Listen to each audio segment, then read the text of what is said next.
Good evening and a hearty welcome. We truly apologize indeed for the delay. Tonight we grapple with a pivotal question that borders around Sierra Leone's democracy. With the 2028 elections approaching, should the nation maintain the first-past-the-post system or adopt a proportional representation PR or even a mixed method?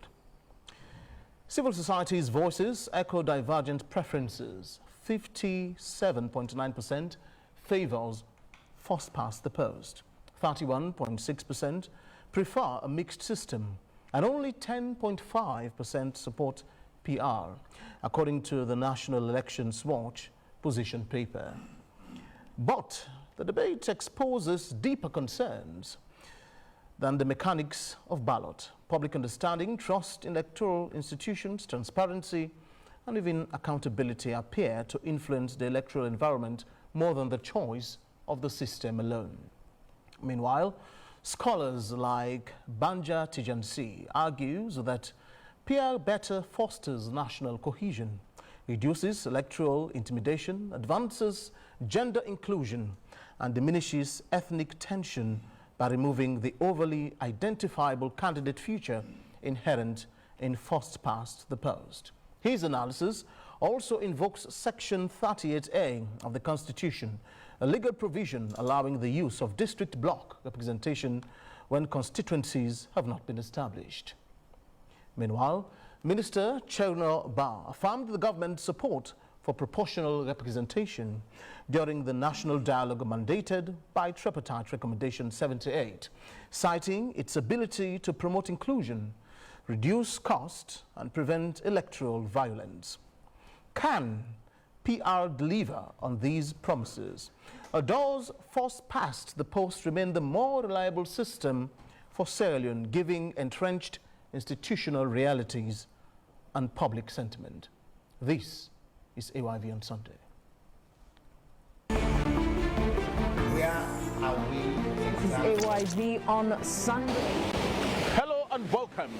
Please allow us to take you on an everlasting journey of hard-hitting journalism. No spin, no filter, just the truth.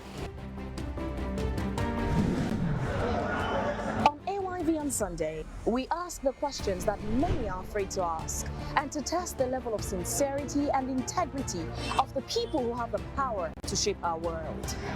From the bureaucratically minded corridors of power and the seats of the president, to the deafening voices of the people that actually matter. What you should know is that ours are not just mere conversations. They are accountability personified, live, unfiltered, and in your face. A live audience of 10 persons will also be included in each edition of the program on first come, first included basis. Hello and welcome. I am Fabian Sweel. And I am Victor Jones. And this is AYV on Sunday.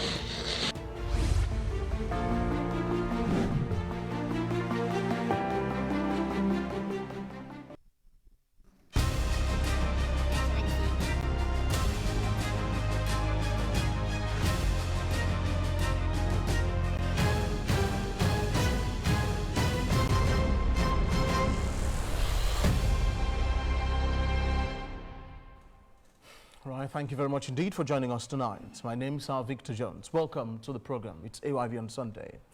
You're watching us on local channel 33, international channel 399 on our DSTV, and listening to us on radio on 101.7 frequency modulation. On the panel this evening, I'm joined by Honorable Ibrahim Tawa Conte, Deputy Speaker of the House of Parliament, Honorable Abdul Kargbo, Minority Leader of the main opposition, All People's Congress Party, Madam Femi Claudius Cole, she is leader, Unity Party in Sierra Leone, and Golokata is coordinator, Steering Committee, Tripartite Secretariat. Good evening and welcome. Good evening. I'll start with you, Mr. Carter. How far are we with these reforms? The reforms have gone very far in terms of the various reviews, looking at all the recommendations from recommendation 1 to 79. And a core of them, like I said in the last program, are policies and regulations dealing with sets of operations that the Electoral Commission undertakes. And those are now in their draft form, waiting some level of consultations as well. The core of the others are around legislative reforms and are on the table of the Attorney General and Minister of Justice, and who has formed a team, and they are working on those. There is already a draft that we have read through, and also those linking the constitutional review and the tripartite recommendations. I think about 17 of those recommendations have also gone through all those reviews. The core of them virtually will undergo some consultations again with citizens, various institutions who are related with the processes, and also political parties. And then once it is finalized, it will then go to cabinet and then to parliament. We hope this will happen from now on to September, when parliament gets back. So there is an extensive work going on around the various review processes. Also, I spoke to you the last time about a core of management and functional reviews around the core institutions, the AMBs, including the Electoral Commission, PPRC, and the rest. Those are also almost being finalized. For the Electoral Commission, the review reports have already been presented to His Excellency the President, and an action plan is being developed, for its implementation. The others are almost completed. The final reports are being put in place. We hope once that happens, we'll review it again, looking at some technical issues, and then it will be taken to the steering committee, where it will be presented. After that, it comes back, and goes to cabinet, and then it gets to the institutions for the various reforms to take place. Let's talk specifically about 78, a national conversation to decide whether we are to use the first past the post or proportional representation for our next elections in 2028, which is just around the corner. So the recommendation 78 has spoken about a national dialogue. And for us to be able to do that, we've virtually first of all started with a set of technical sessions. We had closed door sections, for example, the Electoral Commission, the EMBs, the Electoral Commission, the Political Party Registration Commission, the Human Rights Commission, and then the security sector on one hand. And we have had, what they think about the two systems. We also had another session with the Interreligious Council. It may have been very hectic and controversial, in terms of the impression they had shown, but it ended up well. We also had another session with all registered political parties, and including APA and APWA. We also had another session that was much more a research academic-based session. It was a moderated expert session where we brought in 2 experts, an international and a local. It was live. And then we had 4 discussants looking at the 2 issues. And in front of almost 100 participants of all walks of life. And then after that, we have gone right around the regions for regional consultations in all regions, Northwest, Northeast, South, East, and then in the Western area, where we had it in Waterloo. And each of those sessions had about 200 citizens of all walks of life, including, political parties, like I said, as well. And we listened to them as well. And we did a whole synopsis of all those sessions. And then we brought it to Freetown for the National Dialogue session, where we brought 500 Sierra Leoneans, from various walks of life, persons with disabilities, school children, young people, political parties, EMBs, MGAs, and civil society in general. And for a whole day, we had the conversation. It started with setting up the stage, a presentation by our facilitators who have worked, throughout the process. And then finally, we, had also the parts of the sessions where a series of position papers were provided. And out of that, as I speak to you, the facilitators are now putting together a final report that will speak to, what the issue really is showing clearly. Out of that report, we will present to the steering committee, and from the steering committee, it will then get to the Attorney General's office, where the law will be drawn out of. It's important for you to note that I have consistently spoken about the steering committee. The steering committee itself is a bipartisan, multifaceted institutional organization where both parties are present. From Parliament, we have the two leaders of Parliament of the two parties who sit in the steering committee. We have the mayors of all the cities who sit in that steering committee, the Council of Paramount Chiefs, we have civil society, we have APA, we have Bar Association, and the rest of other institutions. So that's the range of composition. When you read these things, they almost sound as if it will happen tomorrow. What are the timelines here? So like I said to you, that's the core of the reforms would have reached a point where by September, once Parliament returns back. September? Yes, it will be presented to Parliament. But from now on to that time, there are a series of actions that will take place. One of those, like I said, is the continued engagement with citizens and also the various actors, including political parties, to understand what the draft looks like before it finally gets to Parliament. Let me bring in Femi. You've been one of the most vociferous, female voices in the political space in Sierra Leone. Where do you stand? First past the post or proportional representation? I definitely stand with first past the post. Why? Experience from the prior election has taught us some very hard lessons. Firstly, we have a government that is very poor on consultation. You hear him speak, you would think that we were all involved. It wasn't that way. Political parties, as he refers constantly, political parties, he speaks of APA. Coincidentally, as I sit next to Honorable Abdul Kargbo, the APC nor the Unity Party are members of APA. And we're not the only political parties. Why is that? We're not in APA. APA is a loose organization which you're free to join or free not to join. And we are not members of APA. Just to interject, Golo, are you aware about this, that these two major political parties are not part of APA? Very well, I'm aware. And I will let you note that we had contacted all political parties, like I said. Individualistically? So let me just interject very quickly.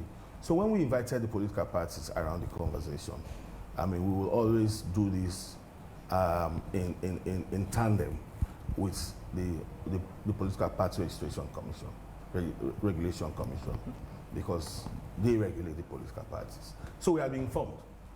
And in the core of the meetings, members of all the political parties were present. Well, she's the head of a party, but she's unaware. So that's what I'm saying.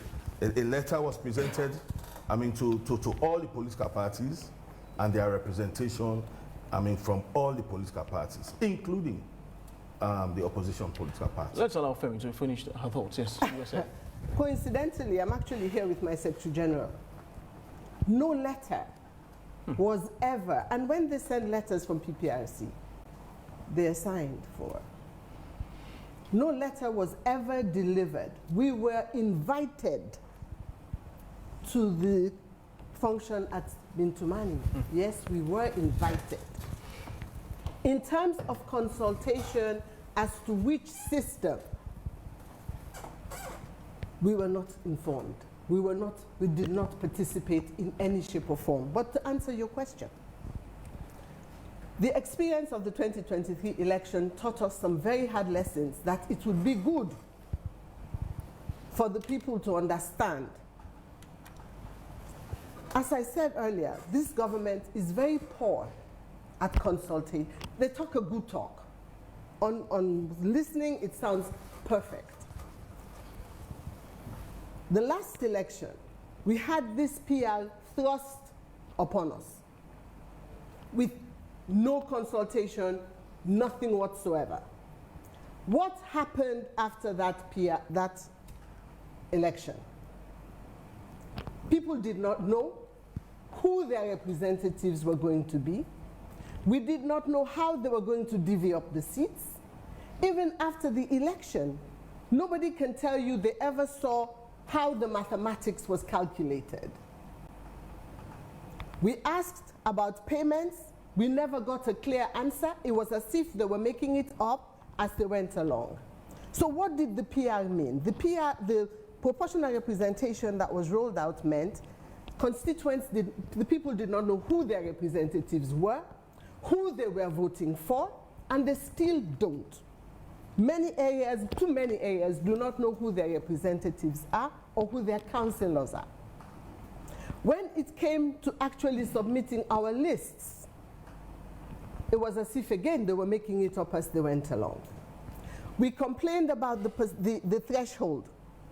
We were told it was done and dusted, that the 11.9 was what it was going to be. Now, why would Unity Party be against a PR again? History is definitely going to repeat itself. This one that they have rolled out now, we were not consulted. And as political parties, I think we're also a key player in this whole decision-making process. We also have members who we want to share the information with, so they know how they're going to vote, those who want to be representatives themselves. But if we are excluded from the process, how can we participate?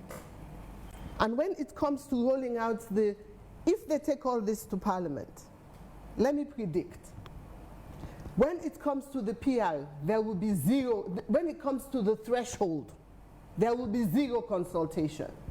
There will be none. When it comes to, do we pay for the entire list? Or do we pay for part of the list? Or do we pay for both lists? There will be zero consultation, as there was last time. PR is a system that lends itself to a lot of election malpractice. Easily. The people vote. We don't know what happens to their votes. Somebody in a dark room somewhere does their calculation, appoints people. Till today, I do not believe anybody has ever seen how the seats were allocated. We haven't even seen the disaggregated data. So how can we even know how many votes went to elect this person? Even to explain the mathematical calculations that were done were never transparent. Even the idea that women were going to get this many seats, it didn't materialize. By their calculation, we should have 40% women in Parliament right now. We don't. Every 2 seats goes to a man, the 3rd seat goes to a woman. What if this party has just 2 people, and this party has just 2? What happens to the women then? They don't make it. So the argument that they're using to shove this PR back down our throats is less fighting. Let's examine what causes the fighting during elections. It's not the system we're using. It's the people using the system. They're talking about it's less expensive. Democracy is expensive. And good democracy is very expensive. So if we want a democratic situation where everybody participates, then it costs money. It does. You cannot cut corners using a system where and even at the function where this was rolled out, the paramount chief spoke eloquently. He talked well. He said when the people they know who that they represent them, it better than the party. Now by who that the heavy donor, who that the heavy contact, then they go Parliament. And we have seen that play out. It's nothing new. So Unity Party definitely, in terms of a representation in Parliament that maintains contact, where they're in contact with the people there where they vote, it is first past the post. Let me hear from Honorable Abdul Kargbo. Where does the APC stand in this debate? Well, the APC as a party has made our position very clear. You know, we are given an opportunity in Tumani, and the Secretary General spoke on behalf of the entire party, that in as much as the power is handed over to the executive of the party and taken from the people, they who are the executive of the party said, no, they don't want the power. They want it back to go to the people. Now, I've heard you in your intro, you stated some of the so-called advantages of the PR system. You spoke about gender inclusion, violence, you know, you spoke also about reduced cost, you know, but unfortunately, you did not speak about the advantages of the PR system. Please permit me. Go ahead. I know most people who have given advantages of the PR system have only been limited to 2 or 3 advantages or 4 advantages. And what has happened during the past in their educational system is that they don't expose the advantages of the first past the post. So there I want to give you 7 advantages of the first past the post. I am a member of parliament who have benefited from both systems. You know, they say only a ninja can stop a ninja. I need not be told. I have experienced the 2 systems myself. So I'm in the best position to analyze the 2 systems. You know, firstly, the first past the post is when you have a single member constituency, and whosoever wins in that single member constituency with simple majority becomes the member of parliament. Whilst in the PR system is where, you know, all the constituencies in the district are just, you know, boggled up together, and there is a multi-member, you know, they vote for a list, and this list, whoever wins in this, well, the list also, there is a long convoluted calculation, you know, as to how they distribute the seats, you know, that is just for the definition. Now let me come to the advantages. The first past the post is very simple, very, very simple. It's straightforward. You go, you choose a member of parliament and vote for the face. And that face that you vote for, that person will be answerable to you. That person, the community will hold that person accountable. They go to your house, they question you when they have problems, because remember, one of the traditional responsibilities of members of parliament is representation. Government cannot be everywhere in the country. So members of parliament are there to represent their people. So we take from the people and bring it to parliament and link. That is why we have committees in parliament. Link the committees in parliament to the concerns of the people. You see, like recently, Deputy Speaker here has a very serious problem where the military encroached into their land, into their school land, you know. He had to say it in parliament. Assuming there was no member of parliament in that constituency, who would have said it for him? Who would have said it for the people? And that is what people are suffering now. Let me just give you an illustrative example. You see, these are things people don't say. Because of the PR system, we have several members of parliament clustered together in one community. And we have several other communities without representation. Let me give you, in Waterloo, we have 2 members of parliament. We have Honorable Komon-Tok from APC, we have Honorable Kanu from SLPP. 2 members of parliament in the same constituency. In fact, when there is responsibility for members of parliament, they struggle to identify who to channel their concerns to, who to hold responsible from the 2. Now, from Waterloo, let me say, in Whitestone, come to Whitestone.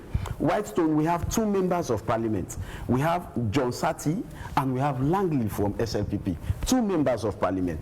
In Godrich, we have 2 members of parliament. We have Jaja for APC and we have Jallo for SLPP. Also in Poti, Texaco, we have 2 members of parliament. We have Honorable Princess and we have Honorable Mariama from APC. And from Texaco to Road, we do not have any single member of parliament. Texaco in the east. In Texaco in the eastern, yes, to the west. We do not have a single representation there. Even to Dwazak, recently there is flood and there was a catastrophe there. People suffered, and there is not a single member of parliament to speak for their concerns. They have schools there. They have deplorable situation there. They have faced with similar challenges the Deputy Speaker was faced with when he had it out in Parliament. But who will speak for them under the PI system? You cluster more than 2 members of Parliament in one area and leave an entire area. You just calculate the distance between Texaco come to Kutua Road. No member of Parliament, but nobody will talk about it. There are schools there that have problems, nobody in Parliament to represent them. There are communities there that are faced with flood, with other concerns, nobody in Parliament to represent them. So this community are only existing to vote, but not to be represented in Parliament under this PI system, which is very unfair to the people, taking power from the people. Jungle Lock members, I'm from Poloko District. In Poloko District 76, constituency 76, we have 2 members of Parliament. Constituency 59, we have 2 members of Parliament. Constituency 74, we have 2 members of Parliament. In Losar, very big town that contributes to the resources of our nation, does not have member of Parliament. As I speak, the people of Losar now are experiencing flood because of mining activities, but they do not have who to speak for them. Is that what we've thought? But when we had the first past the post, there was not a single community that was not represented in Parliament.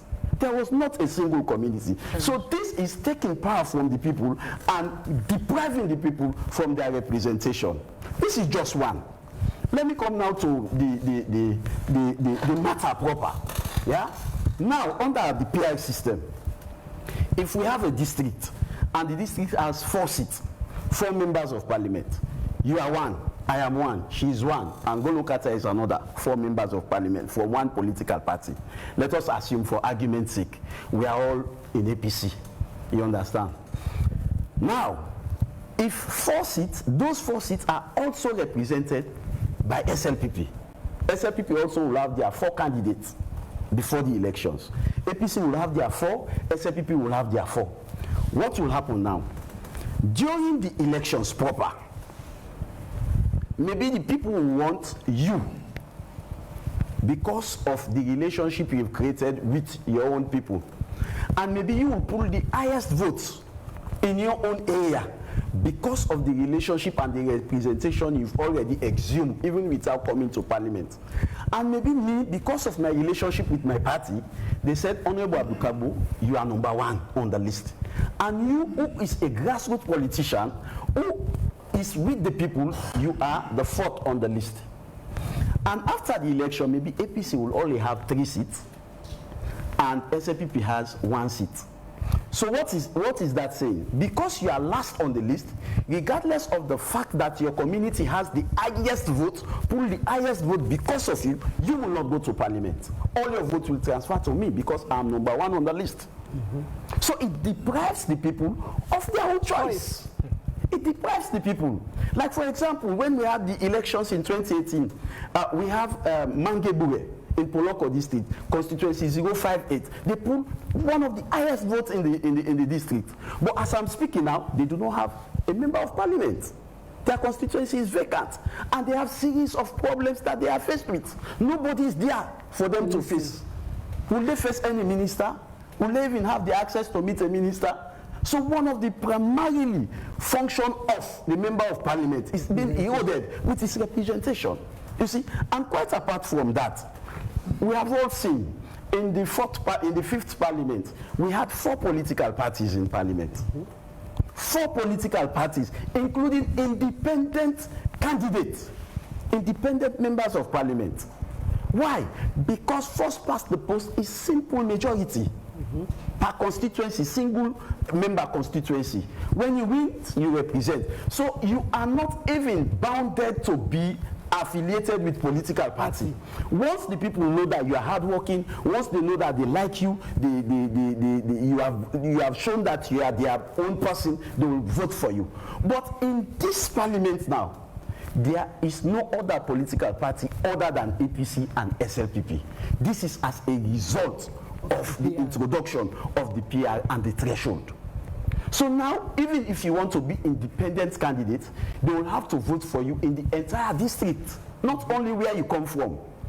They will vote for you in the entire district. So meaning you have to campaign in the entire district. Tell me which independent candidate will have that time to go to? So this is another way to say, if you do not belong to a political party, we do not want you in parliament. We do not want you in parliament. Yep. You understand? And also the issue of by-elections. I have had so many people saying, reduce cost, reduce cost, reduce cost. But the essence of democracy is for the people to elect their own choice. Yep. Let me tell you now, with this list system, let us assume that we have the first list of 10, yeah? And somebody from the top leaves. They are not going back to that community to choose another person from the list. They are choosing the one who is on the 11th name on the list. And what if the 11th name on the list does not even come from the constituency where the first person left? That is what happens in Bonf. When the current speaker was made speaker, he was replaced by Honorable Edwin. Honorable Edwin did not come from the area the speaker came from. So it came from another area that already has a member of parliament. So there are now 2 members of parliament in one constituency in Bonf, and the constituency which the speaker previously occupied is vacant, without representation. So there are a lot of constituency in the country that do not have representation in parliament. Their voices are not heard in parliament. Which kind of democracy is this? Taking power from the people, removing power from the people. And let me tell you, one essence of this first past the post is that even when you are in governance as the MP, you will know that there will come a time when you get back to the people. Yep. So now what is happening? Members of parliament are extremely convenient. They are relaxed. Right. That I do not have again to go to my people, to campaign to them. I do not have again to reach them.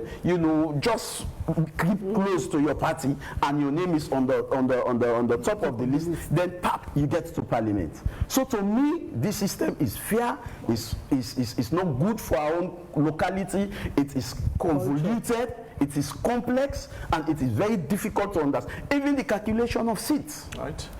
It's not easy to understand. Thank you very much indeed for your submission. Let me move over to Honorable Tawa. He's Deputy Speaker of the House of Parliament. Good evening and welcome. You've been listening to, Honorable Kargbo for a while. I'll ask you first. There's a mammoth of, allegations or disadvantages he's put forward against the system that was used in 2023.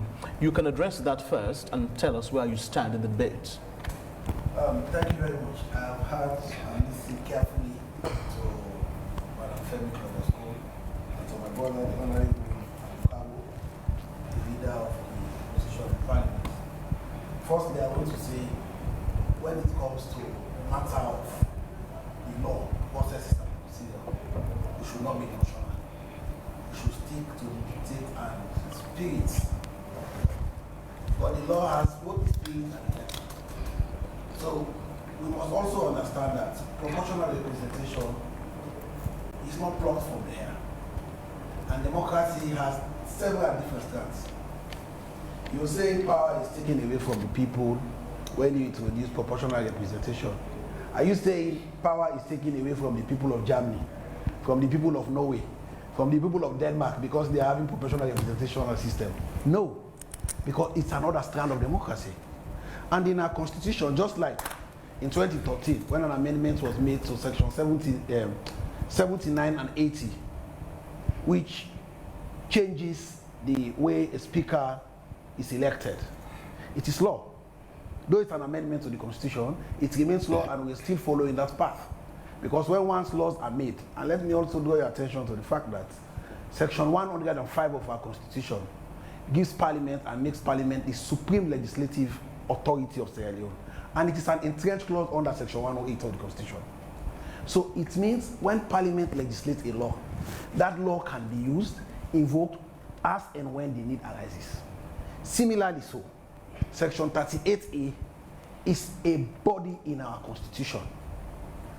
Should the need arise when the provisions stated therein, if the Electoral Commission is unable to demarcate constituencies, you would have to fall back to the other part of the constitution, which is the amendment of section 38A. And I also had my colleagues say, oh, constituencies are not represented.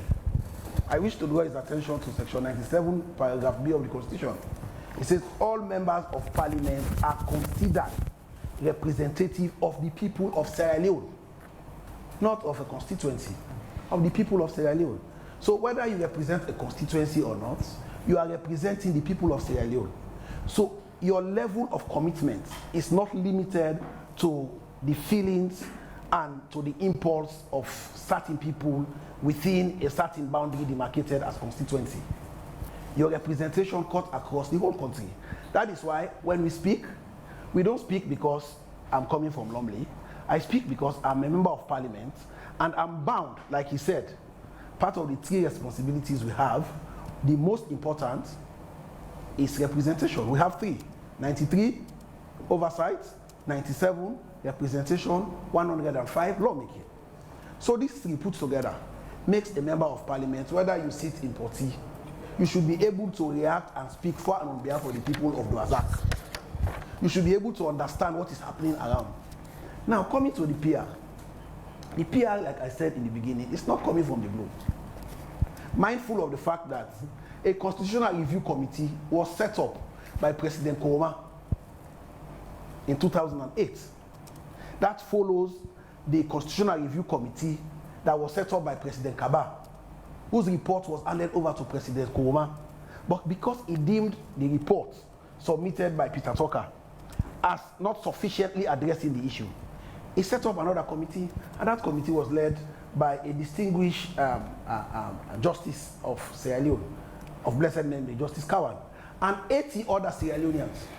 They received position papers, according to the government white paper, 110 position papers from across the country. And in those position papers, the committee, having listened to the balance of the submission made on various issues, concluded and recommended to the government that the proportional representation system should now be legislated properly and be the only system of election for members of parliament and for councillors. Additionally to their recommendation, they also stated that 30% of that representation should be women. When the report was presented to President Komon, having studied the report, the APC-led government decided to choose certain provisions. And we are talking about the tripartite recommendation. It is not only recommendation 78 that is the most important recommendation. We also have recommendation 53, which was also espoused by the APC in their position paper in the constitutional review, that we should stay with 50+1. Now the tripartite is saying 50+1 plus 25% across all districts. That was not in the recommendation. So positions presented to the government of Sierra Leone, it's not a position presented to the APC government or to the SNP government. And there are other issues that I heard from Madam Claudius, that the process is not consultative, political parties were not included. Let me draw attention to the fact that even the international community, when they want to draw up the tripartite arrangement, they did not consider other political parties. It was between the government of Sierra Leone and the APC. And the APC did not say, oh, other political parties contested the election. And the APC wants to be democratic and be inclusive, like you said, you are members of COP, you are not part of APA. They should have also stood their ground and say, oh no, we are not the only political party that contested this election, other political parties contested. So who do you blame for? Let me finish. Who do you blame for the exclusion of fewer parties? I am not saying government is responsible. I am saying even the international partners, when they came, it was a negotiation between the government of Sierra Leone and the APC. Yeah? So if political parties are claiming not to be consulted, I am sorry. I know the person heading the secretariat, Ngolo Kata, is a diligent person, and there is no way. And let's not also forget that this country, for all the presidents that have been, it has been upper. Sounds as though you're blaming the APC, are you? No, I'm not blaming the APC. I'm saying the APC has consistently rejected recommendations made when it comes to PR. Okay. So the point is, Sierra Leone and Sierra Leoneans need to come together.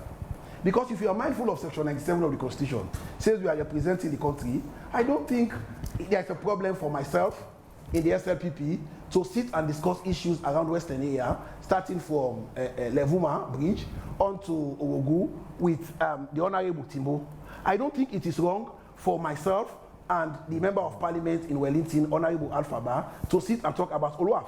There's nothing wrong about it, because at the end of the day, what we are doing in Parliament is to represent the people. And democracy,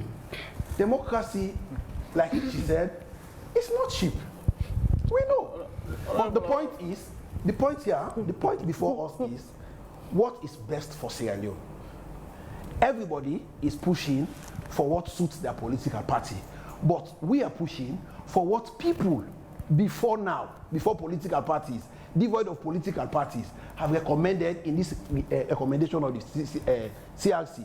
And let's not forget that the government is bound by the outcome of this recommendation. If they are going to put out any position paper, an inclusion of the tripartite recommendation is magnanimity from the government.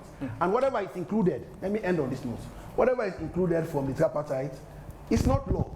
I have said earlier, Section 105 puts Parliament in the point at the position as the supreme legislative body of Sierra Leone. So whatever comes from the executive or from whatever secretariat or consortium or steering committee is just a proposal before Parliament.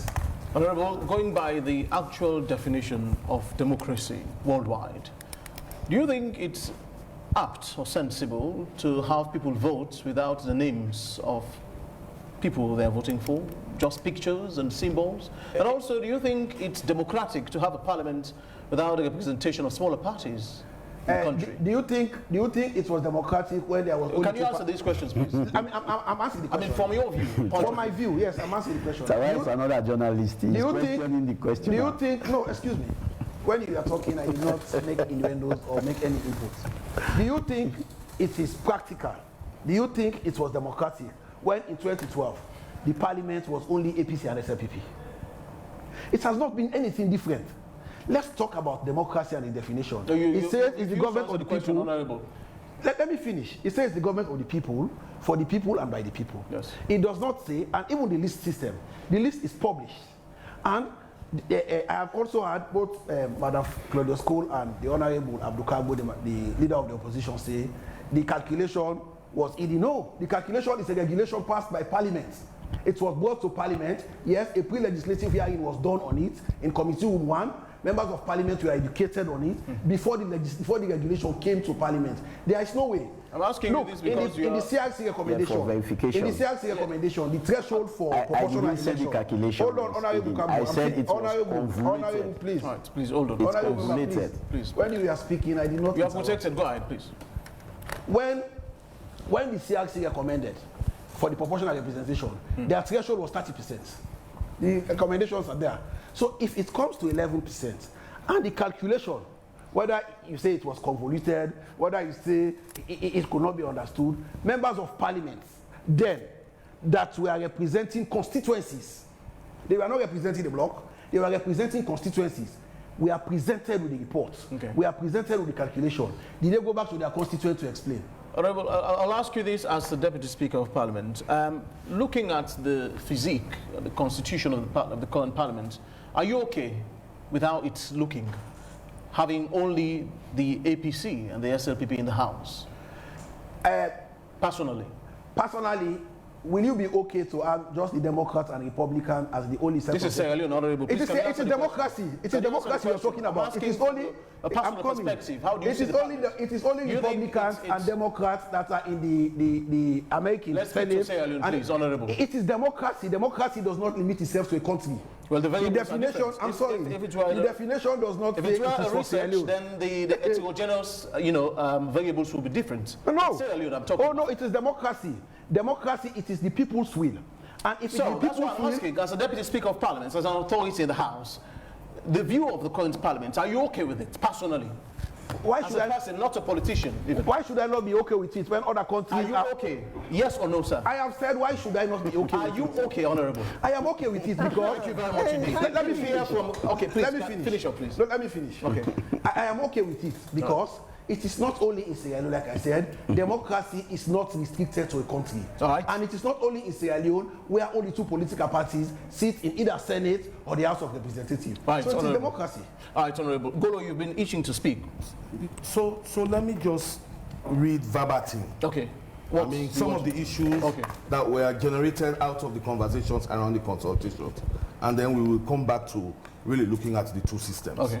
So, for example, when we're in Northwest, for example, citizens spoke about low knowledge of the electoral systems of Sierra Leone and the need for building a stable democracy. And part of what they actually meant was about how do we really describe these systems. When I listen to the conversation here, and we're talking about PR, and there's consistent conversation about, even talking about PR, we're talking about constituency. Constituency. In both systems, there are constituencies. One will be, but they may be different. And this is really where Sierra Leoneans are saying, I mean, even those who are supposed to be educating them, give them impressions that are not very clear. So for example, if you speak about PR, the constituency is districts. It's not a single member constituency. When you talk about first past the post, that's why you speak about that kind of situation. So that's one of the issues Sierra Leoneans are speaking about. Let me also say this other one. So they are saying that systems must promote cooperation between political parties to address community issues. In both systems, that's what it's saying. That if you are a representative, you can't be just tied down to a community. You must have cooperation amongst yourself as political parties in dealing with this issue. And that's basically what Sierra Leoneans are saying, that it must be thoughtful around our political leaders to move those processes. And then also the issue about the national character of political parties. I mean, it's not just about regions, it's about the whole country. How do political parties, relate, to have representation across the country? These are also critical issues that have been raised, in terms of how Sierra Leoneans feel about this system. But then, finally, the issue about representation, citizens' representation, representation of women, representation of young people, representation of people with disability, etc. How do that play around? So the whole conversation that Sierra Leoneans have raised in the course of this process is about sustainable democracy in terms of opening of space. Not just for political parties, but for representation of diverse views and minorities. And this has shown very clearly in the course of our consultations across the country. Goro, there is a very serious allegation against what you do in the Tripartite Secretariat. But Femi has said that you have excluded similar parties from the discussions. So let me come back to this conversation. Why? Like I said to you, there are records. When we met with PPRC, but we have met with almost diverse actors across the landscape. We have visited political parties. So when we met with PPRC, they gave us the list of all registered political parties.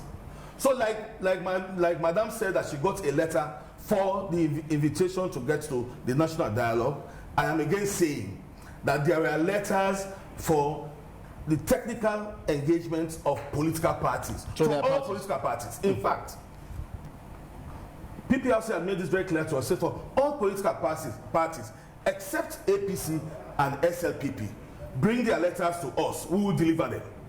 So that is exactly what we did, that we had all the letters written, signed by myself, and delivered. If you're saying that all of these letters were written and addressed to these parties, who should be sacked in this case? Who didn't deliver the letters?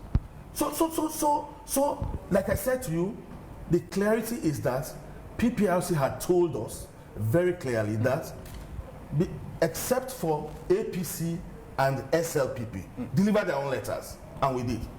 All the other political party letters, bring them to us, and we will deliver them. So we took them to them. They signed for all of them. Who said that? The PPRC? Exactly. That's how. So are you saying that the PPRC who may not have delivered this letter? So even with the letter for the national dialogue that she was invited, it went through the same process. Are you saying the PPRC should be blamed?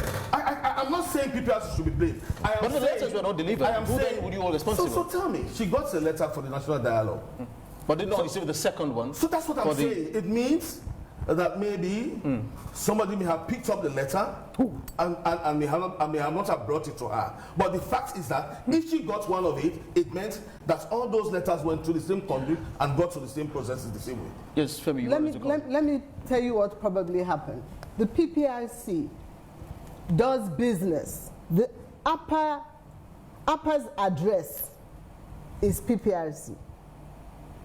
Upper uses the PPRC as their office.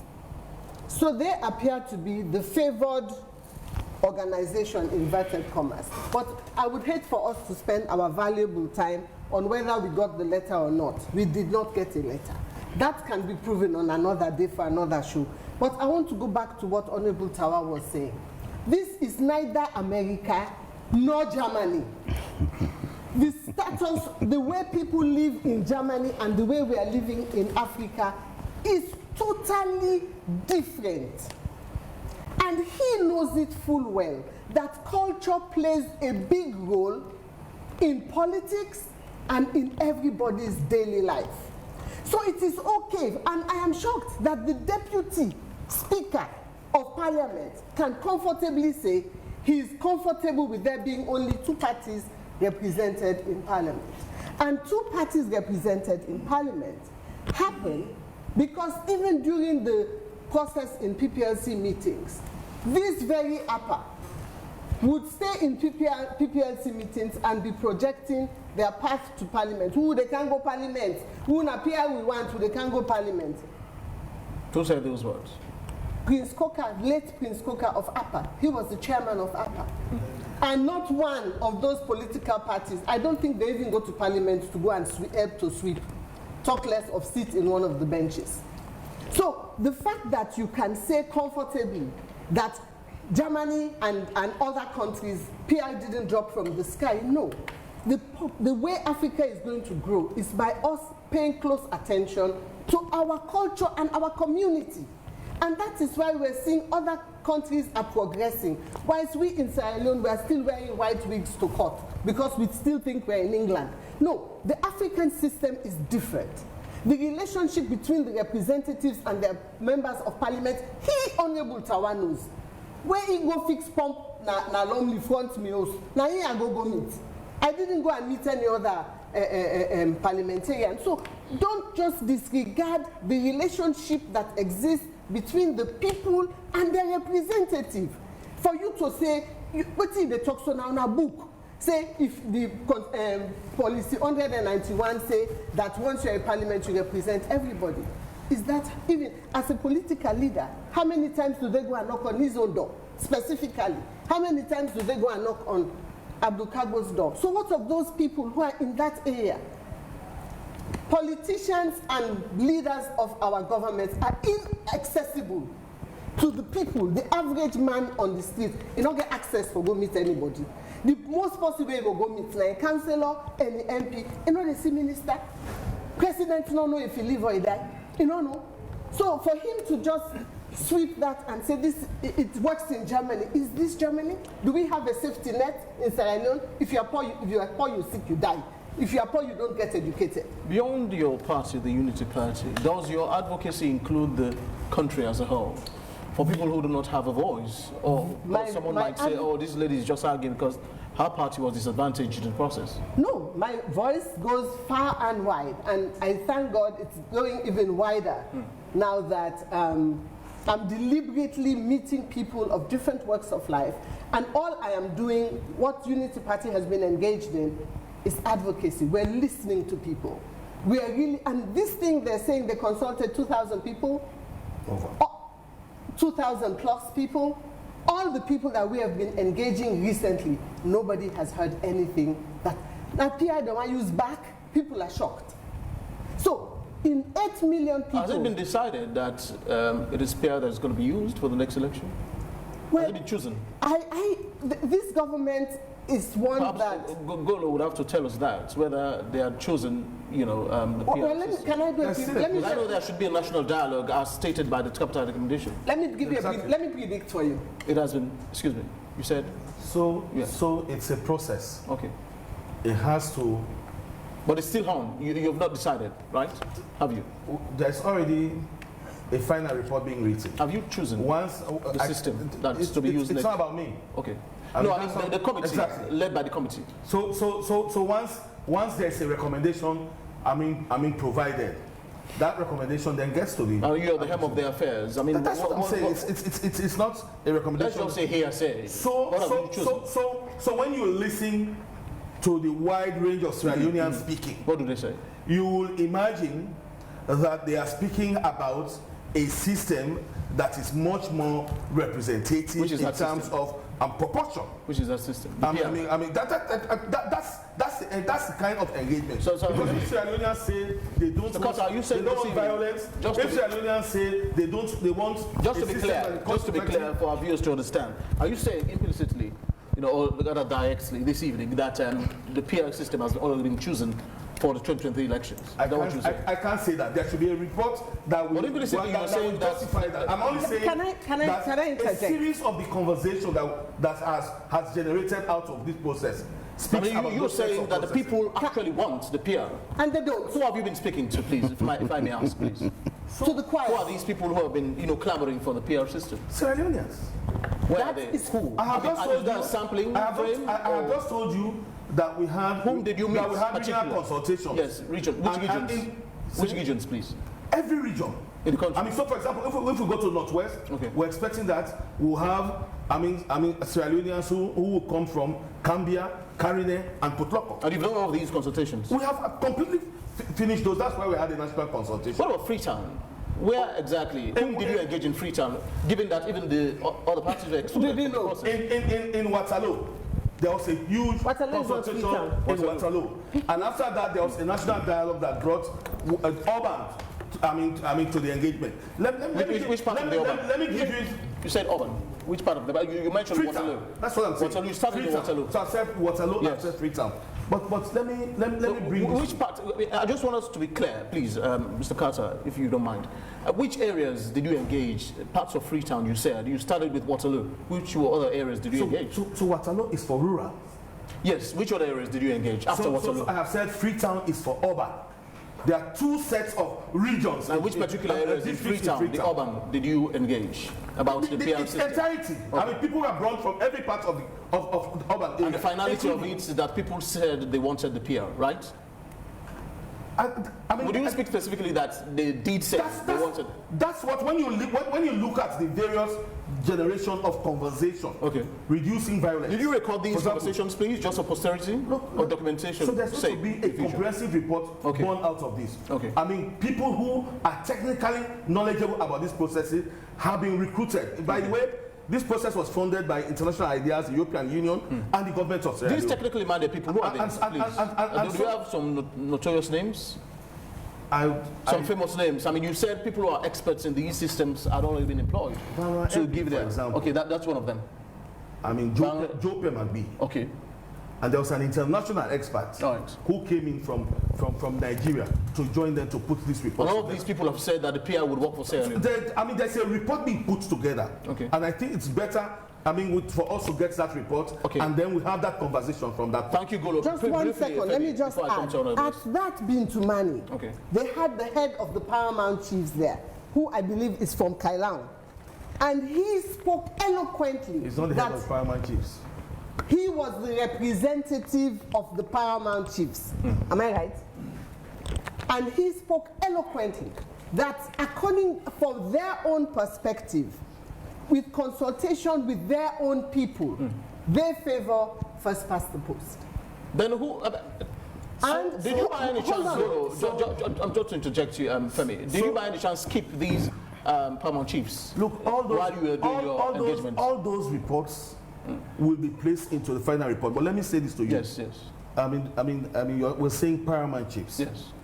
We have also had consultations with Sierra Leoneans, the people themselves, in the various parts of where Paramount Chiefs also come from. So that's a very... Did you actually engage the organization of all Paramount Chiefs in this country? She is referencing the head all of these Paramount Chiefs in Sierra Leone. The representative of the Paramount Chiefs. Yeah, it seems as if there's a bit of disconnect here with what you're saying. I have said to you that they sit in the steering committee. The Council of Paramount Chiefs have 3 representatives. But their head is saying otherwise. Even the head sits in the steering committee. But their head is saying otherwise, according to what Femi is saying. Yes. So you were not going to say there can't be dissent around processes. People must have opinions. So whom do we believe? But like I said, there is much more wider consultation that we have done in terms of Sierra Leone. It doesn't end right there. I think there were 5 people that presented. 5 key groups that presented at Bintumani. I'm not referring to the miscellaneous. The first that spoke was APA. APA is the choir for the SLPP. Let's not get anything wrong about that.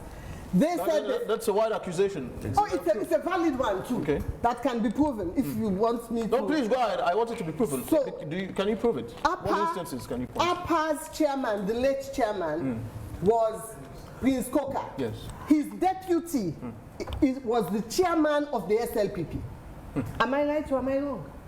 Am I mistaken? No, you cannot answer that. Just speak to me, please. The chairman of the SLPP, Prince Harding, was the deputy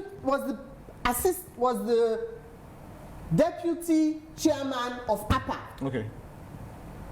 Prince Harding was the deputy chairman of APA.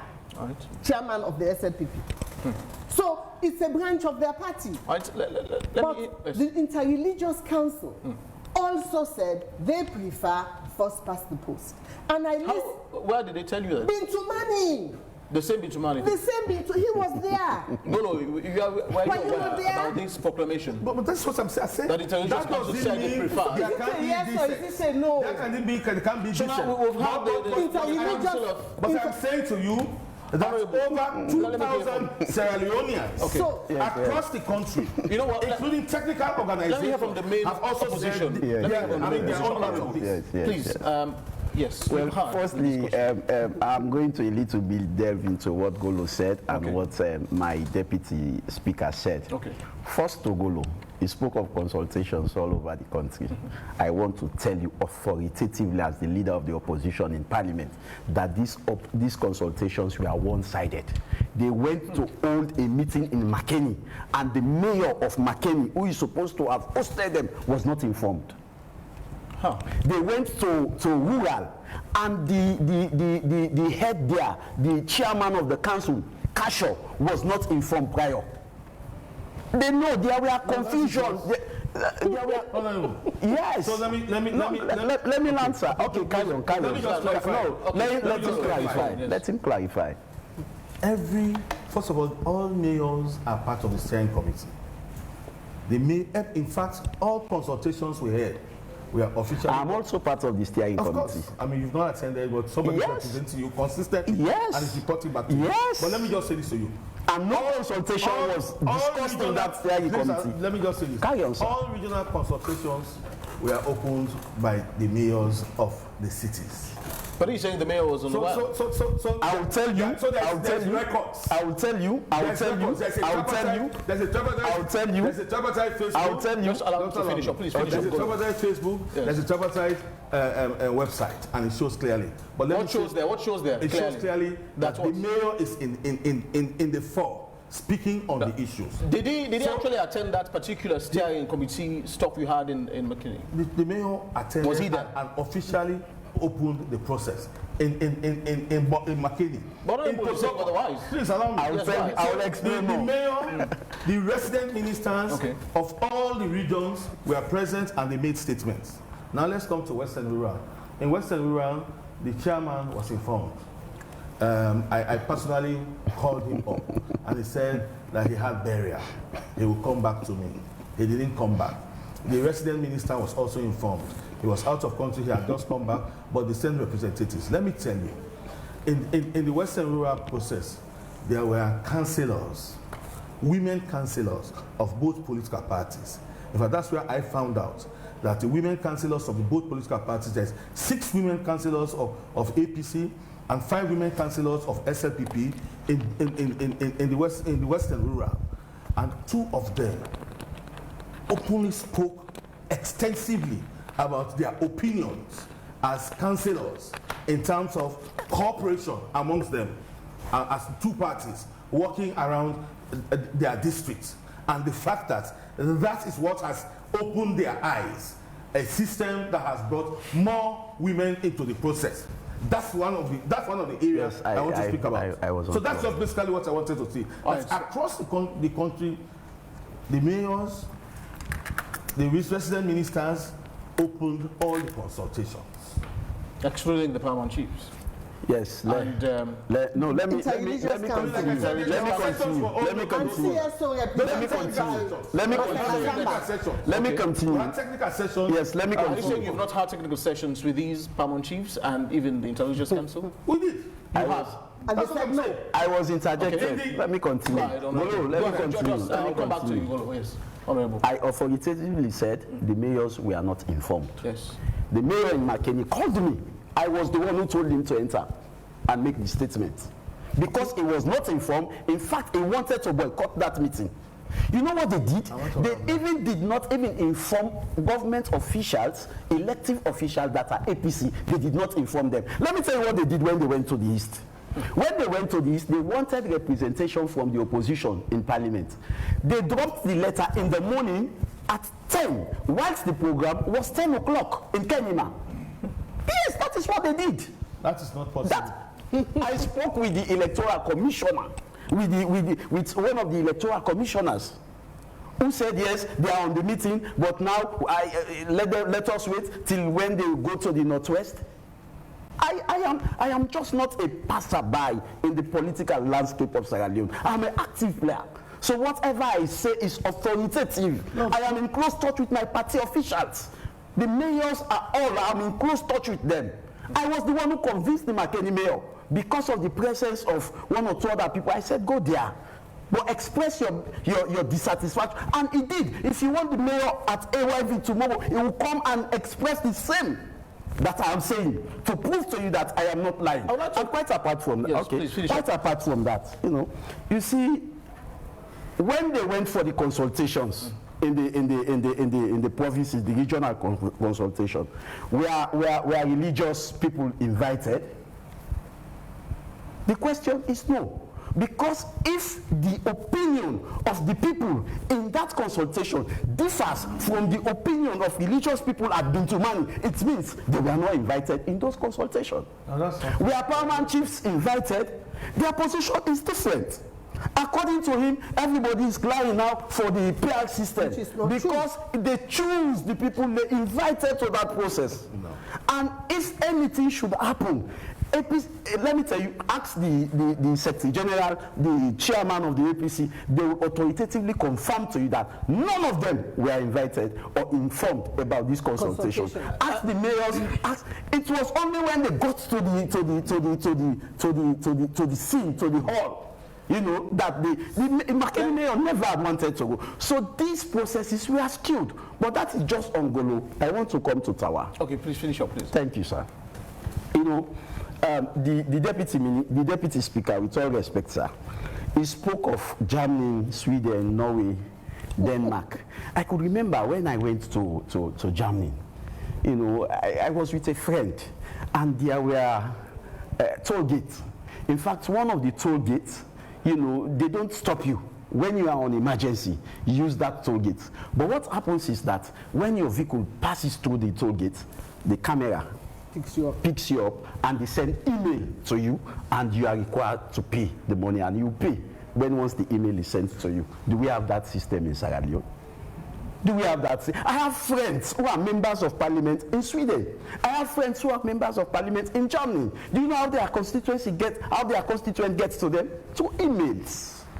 2 emails. Do they have to walk to go to them? No. 2 emails. They have two letters. They do 2 telephone calls. These are constituencies that have established offices. Their numbers are everywhere. You just call them and inform them of your problem. Do we have that system in Sierra Leone? Do we have constituency offices in Sierra Leone? Do you compare them? They will not compare our economy. When it comes to economy, they will not compare Sierra Leone to Germany. They will not compare Sierra Leone to Sweden. So this is deliberate act to just ridicule the people of Sierra Leone.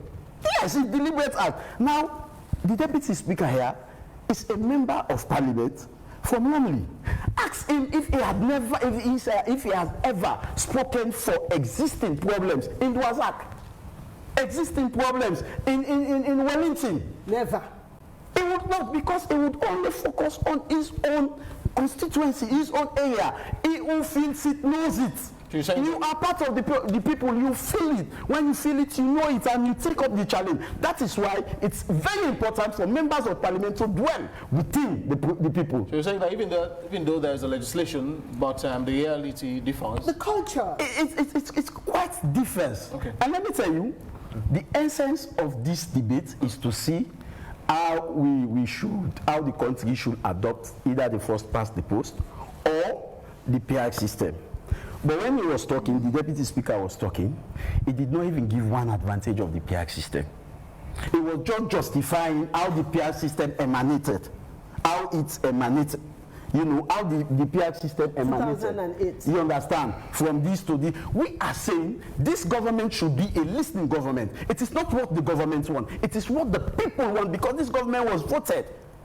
It's what the people, it should be a people-centric. You know, it is not because he said it's out of magnanimity. No, it's not magnanimity. Government is answerable to the people. Government is answerable to the people. Let me hold you there. What the people choose is what should happen. Let me hold you there for a while. I want to hear from Honorable Tawa, Deputy Speaker. But before I do, Golo, it appears as though both, Madam Femi and Honorable Kargbo are pointing fingers against you for the bad reasons or the wrong reasons here today. They're painting a picture, see if there are several holes in this your administration of the steering committee. I mean, the consultation is quite deficient, as they pointed out, and that much of the people whom you should have gone to even first, you haven't up to now. And you're speaking as though you have already chosen the system that will be used for 2023. Mind you, this is a very crucial decision. How serious are you taking this? So you are this decision you are insinuating that I'm speaking as if there's a situation. As if you're already chosen. No, because you said that the people have already spoken. Is that what you said? I said generation of, you said the people have already ideas spoken. and issues. Yes, but let me come to what you have just said. You know, when we started, when the secretariat was formed, part of what we decided to do, first of all, was to speak to the various actors who are very important in this process. And so Honorable and myself had conversations about this. But we did an official letter to the all referring to people's... letter since we started. These letters did not get to the people. That is not correct. Let me make this clear. People said in fact the other day, the letter got in at 10 a.m. just at the time that the meeting was beginning. And it was deliberate. That's also not correct. Listen. Okay, let me hear you. My own letter is not correct. Let me the letter I received. I have Mind that I didn't. You're saying the road book was wrong. Allow me. Okay, my own letter, he said I'm not correct. We had written letters to the various political parties. I mean, I officially did a letter for the leadership of the All People's Congress, and we visited them in their office. We had a lengthy conversation. The letter for the regional tour. Before the regional tour. No, you informed the party about the regional tour, because I can authoritatively tell you that the party had no idea about their regional tours. No, listen. No idea. No, you cannot say that. What idea? We met with your party, with the tripartite committee, headed by your leader affairs leader, Barrister Sise, and Her Lordship the Mayor was present in that meeting. I'm fully aware of the meeting. But she fully aware is a member of the steering committee meeting. We had a meeting. Initially, if I had written, they postponed the meeting. They wrote back to me to come. We came, we had extensive meeting, and we took them through the whole schedule of what will happen, including these consultations. That's one. After that, we informed every region that the consultations were going to hold on dates. Dates were profiled far before the consultation. So we can't just get up today and get into a district. Dates were profiled. Citizens moved from various districts into the city where the consultation was going to be. Citizens, who exactly are you referring to? Various people, civil society, generals are people, teachers, youths, persons with disability. Some were chosen by the councils. So what I'm saying is that we did all those and we got there. When we got there, in fact, on the day we were holding So let's have this conversation. On the day we are holding the Northwest consultation, I'm sure the conversation will have come from the Northeast, because, I mean, after the Northeast, we came straight to McKinney. The All People's Congress was holding a press conference on that day about the issues. I mean, I even listened. I will address that also. I listened after. My name was called in the process many times. But the fact is that every actor who was involved in this process was informed. Even for the National Dialogue, we wrote an official letter to the leaders of the political parties, including the chairman of APC, and we copied the Secretary General. Every other political party was invited in the same way. Like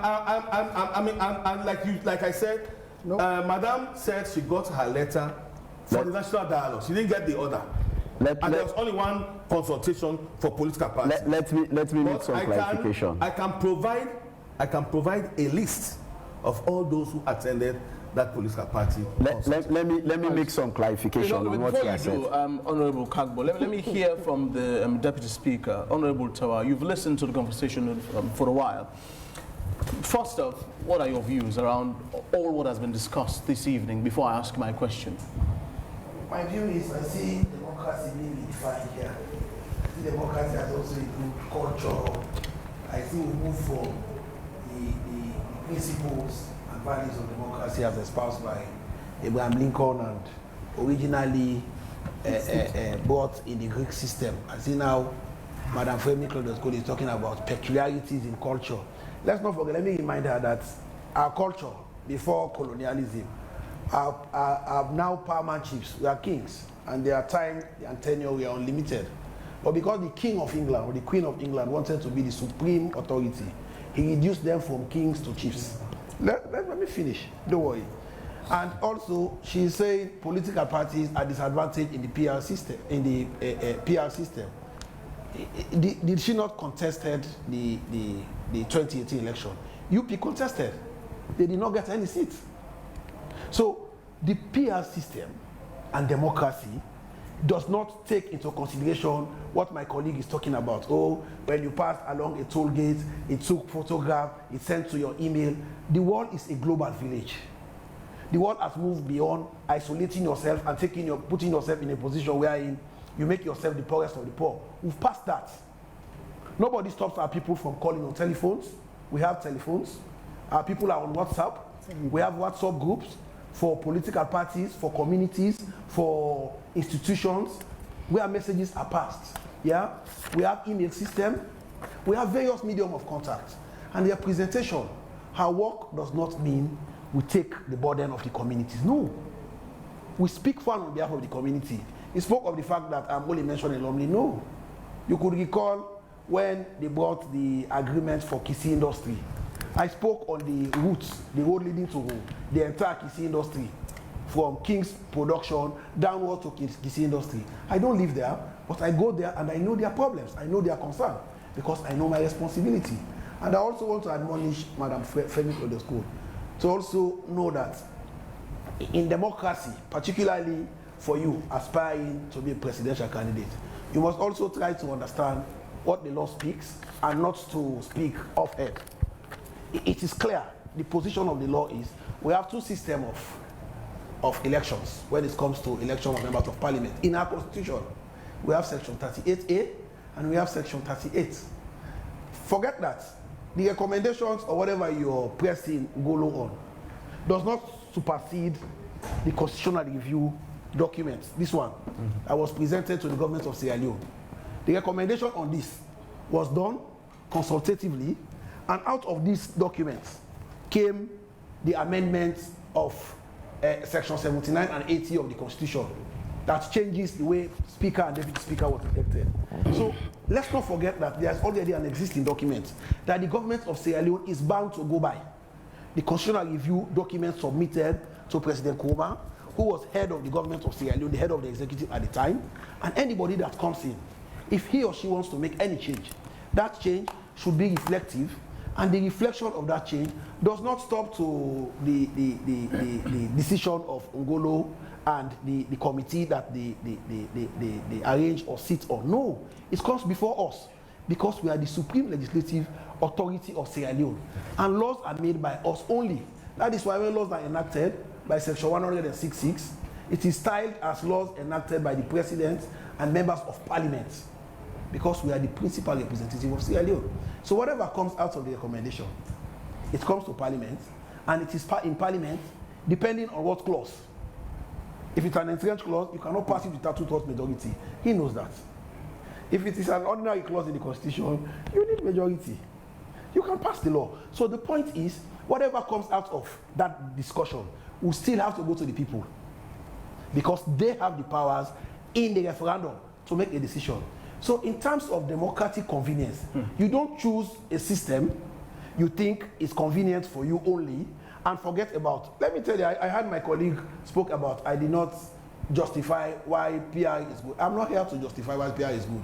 The invitation I have is for us to discuss the adaptability of proportional representation of first past the post.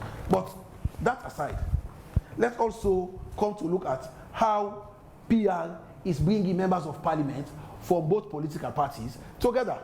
Let's also look at the fact that members of parliament in every district are coming from political parties of different shades.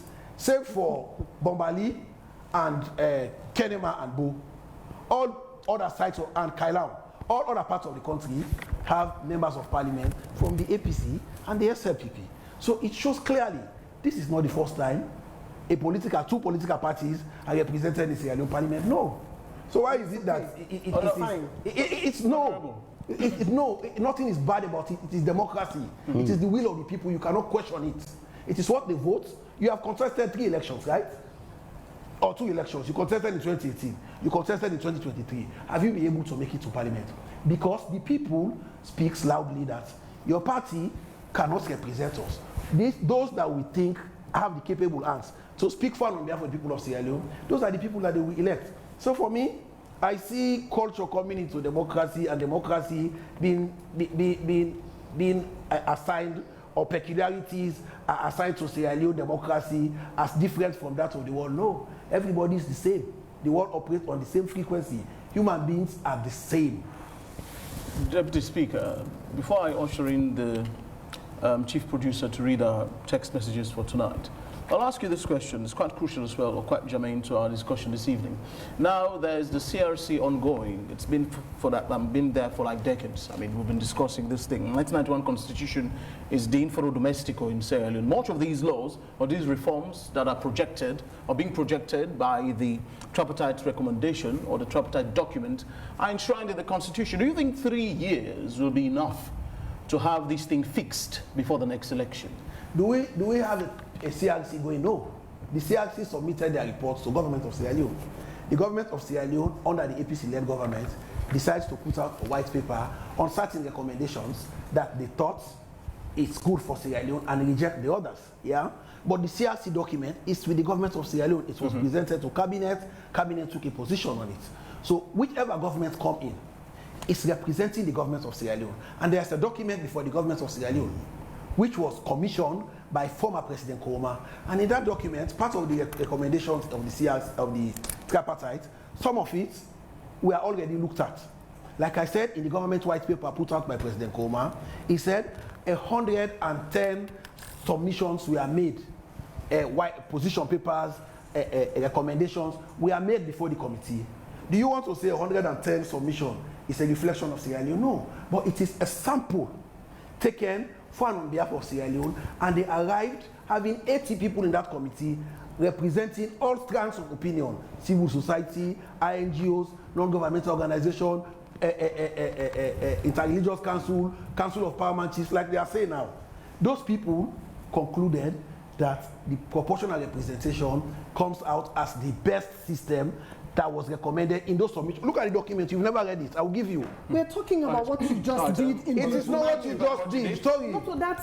Sorry, Madam Cole. It is not what you just did. When you speak, sorry, Madam Cole. When you speak. Let me address him. No, when you speak. Sorry, the fact that we need to go a little bit off topic.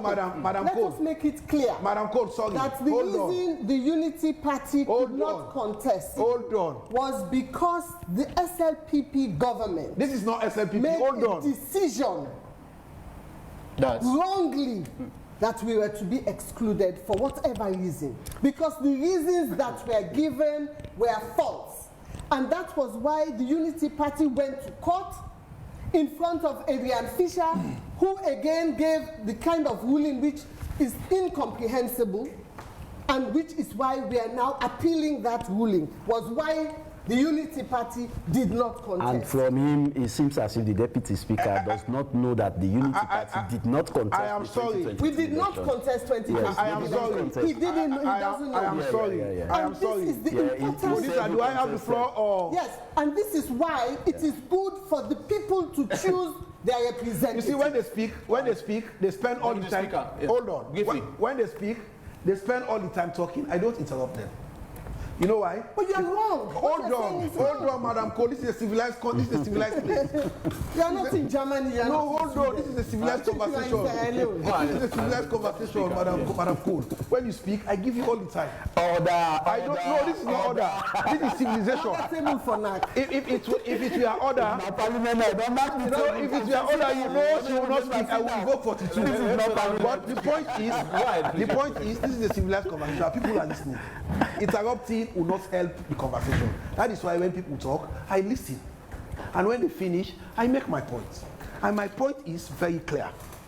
What is before us, there is no document, whatever it is, that Ngolo is going to generate, that will supersede the commissioned Constitutional Review Committee's report that was presented to the government of Sierra Leone. So it behoves President Bio to look at whatever document Ngolo and his committee will present, and make sure that there is a synergy between that document and the Constitutional Review report that was presented to President Koma on behalf of the government of Sierra Leone, and bring a document to Parliament that is a reflection of Sierra Leoneans' opinion, other than trying to play on people's impulse or trying to say, oh, I did not contest because A did not happen or B did not happen. But you contested in 2018. Did you win any seats? No. How many parties were in Parliament? Yes, there were independent, there were NGC. But in 2012, how many parties were in Parliament? It was APC and SLPP who won the election. It was APC. Did they grumble? Did they complain? Were they clamoring for other parties to come in? No. In fact, there were two members of Parliament less from having 2/3 majority in Parliament. But that is democracy. Everybody accepted. So the point is, the recommendation from the CRC clearly states that it is proportional representation that the people of Sierra Leone recommended, but the APC government did not accept it. And it is the same position that they are espousing now, that the leader of the opposition is pushing, and those positions would have to be synchronized with what Golo would do and what was presented to the government of Sierra Leone. Well, thanks, Deputy Speaker. Golo, let me hear from you.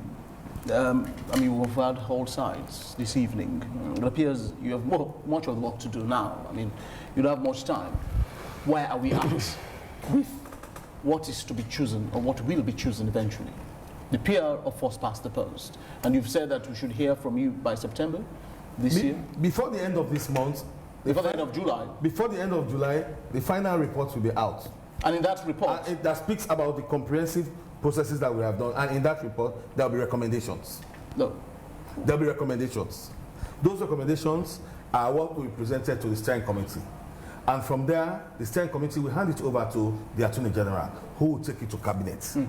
And from Cabinet, he now has the role as the Attorney General, Minister of Justice, to design a law from it. Let's speak particularly for the electoral system that will be used. So will it be the Cabinet that will be deciding on that very crucial? No. There will be recommendations that will show clearly as to what it looks like. I have said to you that these are professionals and facilitators who are dealing with this issue. They have seen. So they have gone. In fact, they will went there be an alternative, recommendation, yes or no, for both, systems. PR and first past the post, or just one?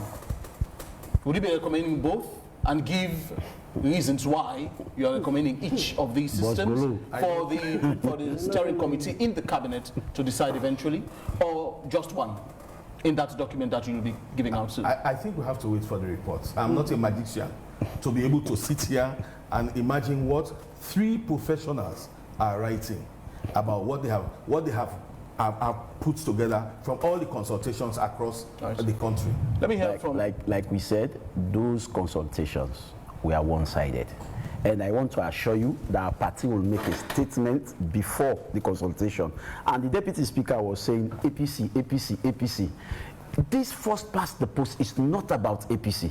The Powerman Chiefs made a statement. Are they all APC? Are they APC? The inter-religious council, are they APC? The civil society, are they APC? So it will not be just, micromanaged to be in APC business. It's not APC, it's the people of this country. And the white paper you are referring to, the white paper is not sacrosanct. After the conclusion of the white paper, it has to go through process. You know that every constitutional amendment has to have attract two-thirds majority, especially when they are not entrenched clauses. For entrenched clauses, we have to have referendum. So the buck does not stop at the white paper. It goes beyond that. And I want to tell you that for the Bintumani consultation, I can assure you that proper publicity was made. Our party is in knowledge. In fact, we were invited. Our Secretary General was there. And the one that they did proper consultation, most of those who attended were against the PR system. Right. Thank you very much, Honorable. Most of them. Yes. Emmanuel Nyakimomo, who is here to read your messages this evening. Good evening and welcome. Good evening, Victor Jones. We go straight to the messages for tonight. Karim Kamara says, AYV for Sierra Leone, a president is elected for 55% votes. If consultations prove 57%, we will prefer first past the post against PR system, which is there to argue about. Majority says it's all.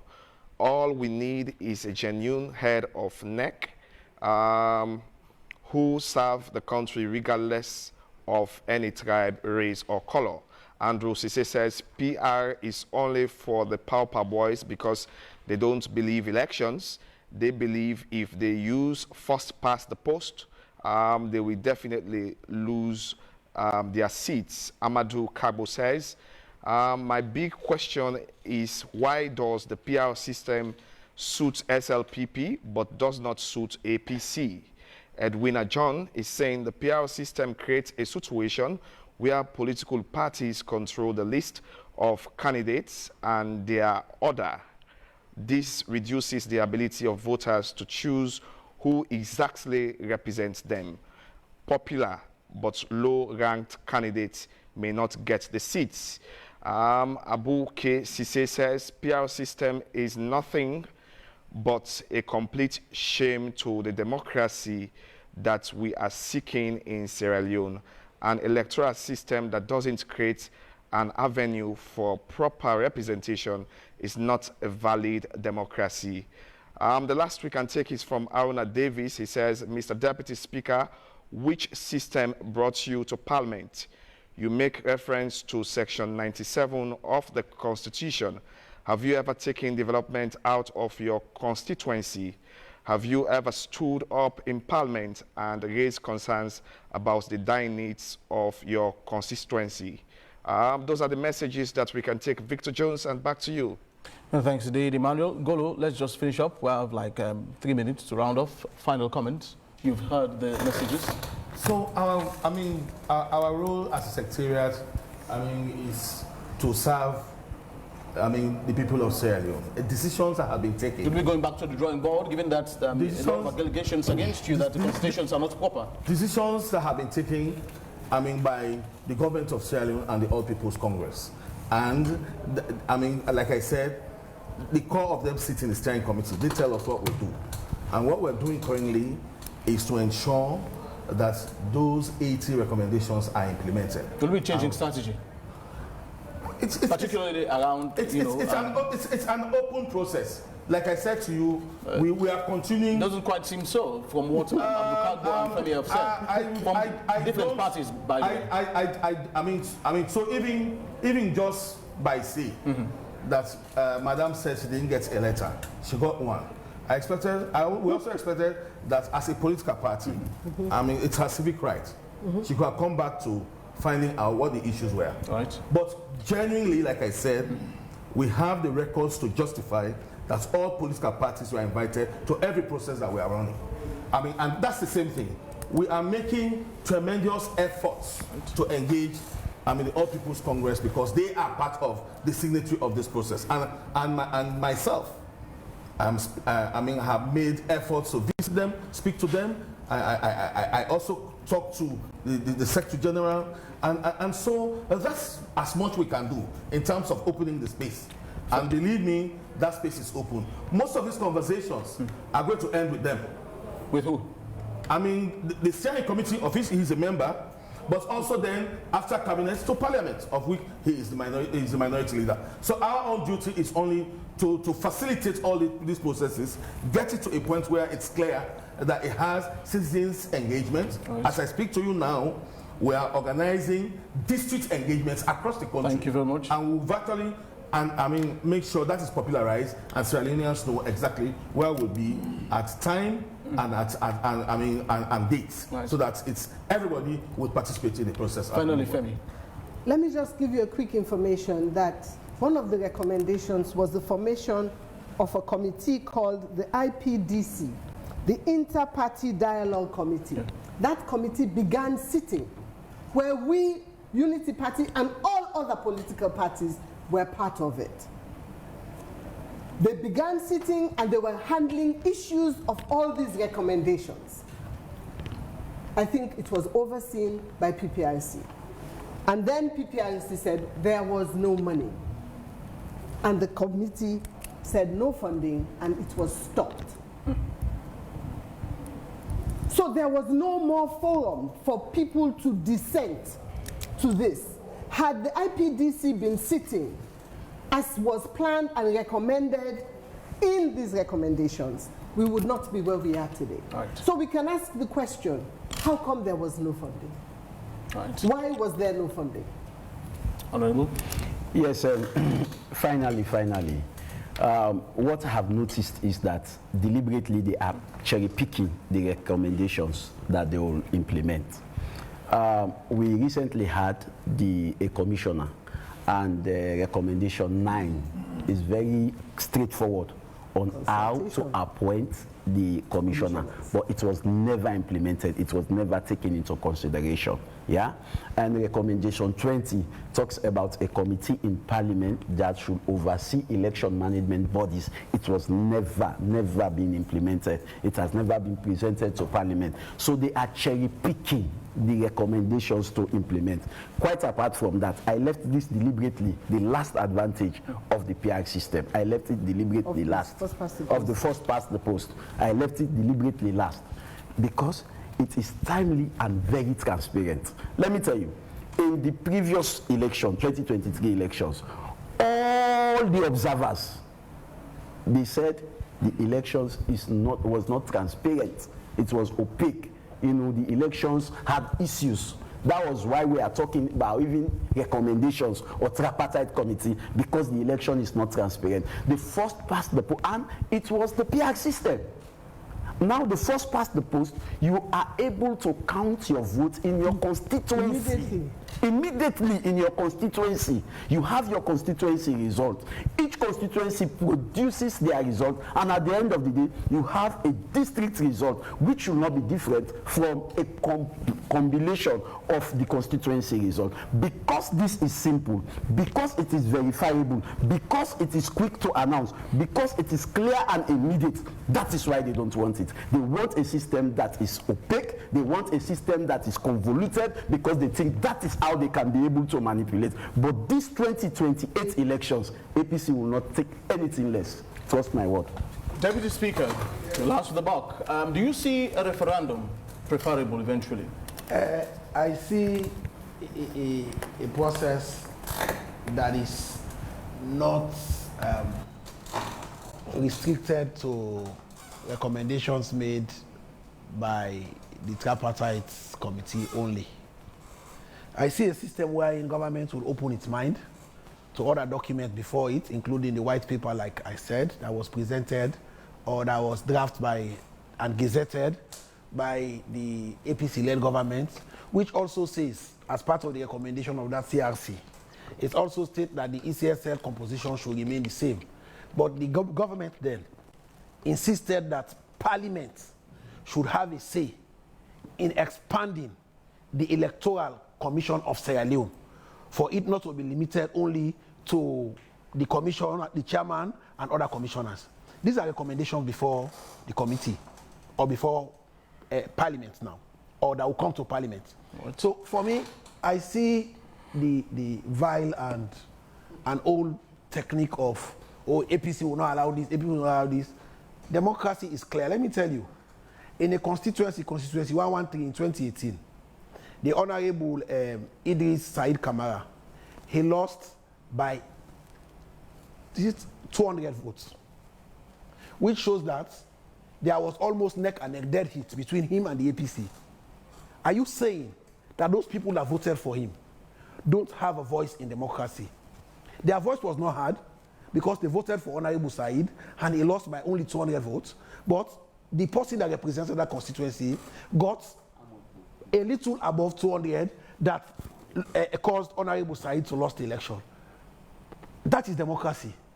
But it is also democracy wherein the cumulative vote is put together, where both Honorable Said and the other person have the opportunity, because they've met the threshold, to go to Parliament and they represent their people and they represent the country. Because like Golo said, district is a constituency. If you go to the Constitution itself, you go to Section 74, it's speaking about district.